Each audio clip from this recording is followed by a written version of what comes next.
First, it looks like it will be. It looks like Andres is going to start things off, and a great way to start the turn. Does have Artisan to put that stadium into play and search out a non-dual box basic Pokemon from Andres' deck. Yeah, going to be great. Going to get maybe like a Dudunsparce, or could even get stuff like first Roaring Moon, of course. You want to get these out so you start attacking and so you start doing the setup, of course. The is it Vengeful Fletching, or yeah, Vengeful Fletching, of course, that attack on the Roaring Moon, doing 70 damage, plus 10 more for each ancient card in the discard pile, so we'll be keeping our eyes on how many ancient cards Andres is able to put into his discard pile. It's really in this deck, not necessarily to take a big one-hit knockout, but it is a great attacker, especially in something like this Iron Crown that is Dark Weak. Okay. I just learned something today just now. This Dudunsparce is pretty treat. It does, yes. No idea. Dudunsparce, he's been setting up the board, strike and run, doing some attacks, setting the board up, but he's finally learned to be a little bit quicker now that he found that new evolution. He learned how to evolve thanks to Scarlet and Violet. Yuho will be kicking things off going second. This is exactly what you want with this ancient deck. You want to attack, play your supporter card, at least get some damage into play. This Roaring Moon with that ancient booster energy capsule does have 200 HP, so if Yuho can deal enough damage in combination with something like Peak Acceleration and an MP very much, over the course of 2 turns, he can take it 2 prizes. Yeah, I mean, actually, with 200 HP, if you have a future booster energy capsule on 9 hands and then 3 Iron Crown down, you can actually take 1 hit knockout on this. I mean, it's going to be a lot together in 1 turn, but what else behind you? Yeah, you've got to really be careful about the Iron Crowns in this matchup because, again, they are Dark Weak, so that means that something like this Roaring Moon only needs to have something like 4 cards in the discard pile that are ancient, very, very easy to do, not going to be a trouble at all to take a knockout onto this Iron Crowns. And the way that Andres has really built this deck has things like Counter Catcher, has things like Prime Catcher that are going to make that fairly easy to accomplish. Yeah, you can put it all together, and although going to have a ride on first just has the main sort of backup option. You say if you don't miss the Iron Hands, the Peak Acceleration, of course, is a great first turn attack just to get those energies going, get yourself set up nicely, and maybe have an easier time getting a KO with Iron Hands later on. But just have the Iron Hands good to go as well. Going to attach an engine to it. Okay, so we're going to go for commitment, but just going to pass. Yeah, wow, really has nothing in hand, no supporter card, no way to get this Iron Crowns out of the active. If you had one of those future booster energy capsules, could at least use Peak Acceleration and put some more energy cards into play, and this is not the hand you want to see on your final match where you need everything to go right to put yourself in a spot to close a match out, get those last 3 match points, and Andres just putting the aggression on, discarding a Dark Energy, and finding more of these pieces out. If Andres can build up to 4 cards in the discard pile that are ancient, he'll be able to deal enough damage to knock out this Iron Crowns and take a huge prize lead in this matchup. Yeah, the problem is, exactly like you said, you do not need a lot of cards. It's only 4 that you need to take knockout because of that Dark Weakness on the Iron Crown, and with you unable to retreat it. And just has a big opening here to take a very early 2 prize lead. Let's not forget Earthen Vessel, though it is used in a lot of decks. It is an ancient card, so that is card number 1 here for Andres. Is going to just mark everything over so we know. And there is a Professor Sada, so that will be the second card in the discard pile. And Andres finds something like an Ultra Ball or another way to discard some ancient cards from the hand. Oh, I think it's an Ultra Ball. Okay, so we're at 2 cards right now. Are there 2 ancient cards? A Trekking Shoes, that's a great way to maybe discard an ancient card, build 1 more up, but Andres is not slamming in the discard pile right away and is actually going to keep it as it's one of those dark patch away from him to continuously power up Roaring Moon. Yeah, I definitely don't want to get rid of that. There is that Ultra Ball there. I don't know if there's actually enough ancient cards in the hand space where I can just go for the Ultra Ball, discard 2 Dark Energies instead. That's not going to get a KO. Yeah, but you know it came down on that first turn, that Dunsparce, so if there's a Dunsparce there, which we are going to see grab that runaway draw,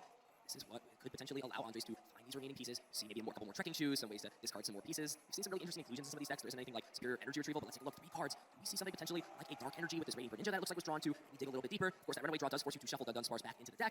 Let's see what else there is. There's a Radiant Greninja. I think what Andres is considering is, do I just go and try and draw more cards? It feels like he would be at such an advantage to find these last couple of ancient cards. So we'll see Dunsparce come down to play. But actually, there hasn't been an energy attachment yet. So this is a smart choice from Andres. Just put on a little bit of pressure. You have to take a side release here if you're Juho. You haven't had this Iron Crowns get knocked out, but this is a big top deck too. Find something to bail yourself out. And this is Arvin. That is exactly what you need. Yuho would have been in a world of hurt if he didn't find that piece. A huge top deck there from Arvin is now he's completely bailed out, and now we'll be able to set up. We can find yourself a radar. You can find a future booster energy capsule. That is perfect top deck that turn. This game would have most likely been over fairly quickly if Yuho was not able to find that Arvin. You see an interesting inclusion that's in this deck, that Technical Machine Crisis Punch. That's not something we've seen a lot in this deck, but listen, 280 damage, that's really solid, and you know what's better than that? You can boost that damage thanks to the Iron Crown's ability to, if you got 3, deal 340 damage, knock anything out. Hold on here, Yuho might have some of the new technology that's needed, and I'm sure he's used that card along his road to get here to this match. Oh, that is so cool to see. So that is a way, because, one of the things that maybe sometimes the future box set struggle with, of course, if you're dealing with a big Charizard EX, so not really having an easy way to get one knock on it. Crisis Punch solves that problem.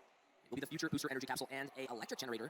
So if we see some energy off the electric generator, the way it stands with just 1 Iron Crowns in play, Arm Press is not able to take a knockout. But and I think Yuho's biggest concern here is just making sure that some of these Pokemon get powered up. And an interesting choice there too to maybe not grab. Oh, there is another Iron Crowns in the hand. So Yuho could just be trying to get a little bit aggressive here. Let's see if this hits 2 energy cards. If it does, he can attack here with the Arm Press. Just needed 1, but finds the 2 energy, putting them onto the Iron Hands, and that's going to be great later on if he wants to use something like Ampu very much on the following turn. Wow, a phenomenal draw there from Yuho. And yeah, the electric generator really sort of paying off in maximum fashion there. And with that, yeah, you can just take a KO on this Roaring Moon. It will be perfect math. 160 base damage from the Arm Press, and 2 of those Cobalt Command abilities. Even has something like this Heavy Baton. This is a good choice for Yuho. Now the weird thing about Heavy Baton is if a Pokemon that Heavy Baton is attached to is knocked out by something like Frenzy Gouging, you don't get to keep the energy cards. That's not how it works. It has to be knocked out by damage while it's active, and that's why I think Yuho is just going to hold off on using this tool. As it stands, there is a chance that Andres got a pretty small hand size. Getting a Roaring Moon knockout is going to be pretty tough. We are just going to see Arm Press deal 200 damage. Yuho is the one taking the first prize card due to Andres just not having enough ancient cards. Now with this Roaring Moon being knocked out, there are 4, but it's a little bit late than you really wanted. Yeah, we really would like that last turn to take that easy KO on the Iron Crown. So it's going to be over to Andres to see how he can respond here. Unlike the Iron Crown, Iron Hands cannot as easily be KO'd by a Roaring Moon, so might have to rely on that Roaring Moon EX instead that we do know Andres does take 2 copies of. That would be big here. You'd wipe all 4 energy off of that Iron Hands EX. Now, of course, you do have to damage yourself, so if there even is something like a future, or rather an ancient booster energy capsule, Miraidon can get there if there's 1 more Iron Crowns EX or another, future booster energy capsule. Jeez, I am talking about capsules way too much. All right, you know what? Whoever designed these capsules, I want to have a word with them. I can't put these records now, sorry to say even, but they're gone, right? Because they're either in the future or the ancient. Enough lore. You know what? I'm getting myself trapped up. We are going to see Professor Sada, and it looks like did find a Roaring Moon EX, so energy going out to Roaring Moon. If there's something like a Dark Patch, which there already is in the hand, to keep that off the Trekking Shoes, you see another energy card there that this Roaring Moon can attack, but I don't think Andres is sitting on a whole lot of cards, except he does have this Dudunsparce. Let's see. Are there an energy card? And yes, it finds the Earthen Vessel and has the Dark Energy in hand. And I think if Andres has all these pieces, especially with this ancient booster energy capsule, we could see Frenzy Gouging remove all of these energies and this Iron Hands EX from play and swing tempo back into Andres' favor. That'd be an absolutely devastating turn there from Andres, and you'll be left. Yeah, absolutely nothing. How do you respond to a good? I guess you just have to hope that you can get well off another electric generator. Well, the way way it works is peak acceleration can get a knockout even with the ancient booster Oh, energy that's true, capsule. yes. So dealing 40 base damage and then 2 cobalt command abilities will push it to 80. So then if you have future booster energy capsule or one more of those iron crowns, you will get there. But I mean, you know, Yuho's hand is very poor. Had to lay all those cards out and didn't even grab something like a Poké Gear for the following turn. Really banked off of this Iron Hands EX, at least being able to take one more prize card, but it's going to go down. Andre's just adding insult to injury, has the Radiant Greninja to draw even more cards, and actually we're not going to see, it looks like, the knockout onto this Roaring Moon EX. I mean, I feel like in this spot, yeah, maybe you assume your opponent's going to knock you out, but you know that Yuho most likely top deck that Arvin. So do you really think that off of the prize cards or in combination with his top deck, he's going to have the pieces needed to knock it out? I feel like you take that gamble because even if a Rhydon does take the knockout, this is still a good spot, but actually, Andres is going to use the counter catcher. Okay, wants to get some usage out of the counter catcher while it's still active. Of course, you only play that card if you have more prize cards than your opponent. But Andres will still be taking 2 prize cards, but just not